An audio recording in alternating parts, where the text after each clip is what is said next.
கோவில் கோபுரத்தில் இன்னும் 4 நிலைகள் கட்ட வேண்டும். பணத்துக்கு என்ன செய்வது என்று தவித்தார் அம்மணியம்மாள். அண்ணாமலையாரே வழிகாட்டுங்கள் என்று ஆழ்ந்த தவத்தில் அமர்ந்து விட்டார். அப்போது அண்ணாமலையார் அவர் கனவில் தோன்றி, கோபுர வேலையை தொடங்கு, தினமும் வேலை முடிந்ததும் பணியாளர்களுக்கு விபூதியை அள்ளிக்கொடு, நான் பார்த்து கொள்கிறேன் என்றார். அதன்படியே கோபுர வேலை நடந்தது. தினமும் மாலை பணியாட்களுக்கு சம்பளத்துக்கு பதில் அம்மணியம்மாள் திருநீரை அள்ளி கொடுக்க அது அவரவர் செய்த வேலைக்கு ஏற்ற கூலியாக மாறியது. இப்படி கோபுரத்தின் 11 நிலைகளும் கட்டி முடிச்சாச்சு. இதிலிருந்து மனதில் துணிச்சலும் இறையருளும் இருந்தால் எதையும் செய்து முடிக்க முடியும் என்பதை அம்மணியம்மாள் தெளிவுபடுத்தினார். அவரது விடாமுயற்சியைக் கண்டு ஆங்கிலேயர்கள் வியந்து நின்றார்கள்.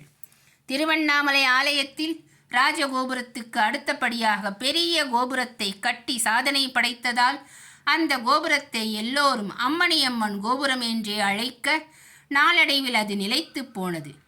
இந்த கோபுரம் கட்டி முடித்ததும் கோபுரத்துக்கும் ஆலயத்துக்கும் அம்மணியம்மாள் தாமே முன்னின்று கும்பாபிஷேகத்தை நடத்தினார்.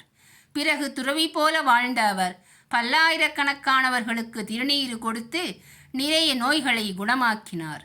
திருநீறு மூலம் அற்புதங்கள் செய்து புகழ்பெற்ற அம்மணியம்மாள் தன் 50வது வயதில் 1875ஆம் ஆண்டு தைப்பூசம் தினத்தன்று பரிபூர்ணமடைந்தார்.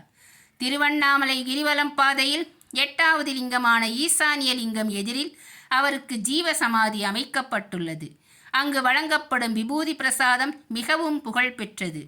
மனக்கவலைகளை விரட்டும் மகத்துவம் அந்த ஜீவ சமாதிக்கு உண்டு. அம்மணியம்மாள் ஈசனோடு கலந்து சுமார் 150 ஆண்டுகள் ஆகிவிட்ட போதிலும் தன்னை நம்பும் பக்தர்களுக்கு அருவமாக வந்து தேவையான உதவிகளை செய்து கொடுக்கிறார்.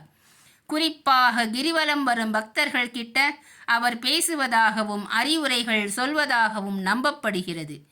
அவர் ஜீவசமாதியில் சிறிது நேரம் தியானம் செய்தாலே மனம் லேசாவதை உணரலாம்.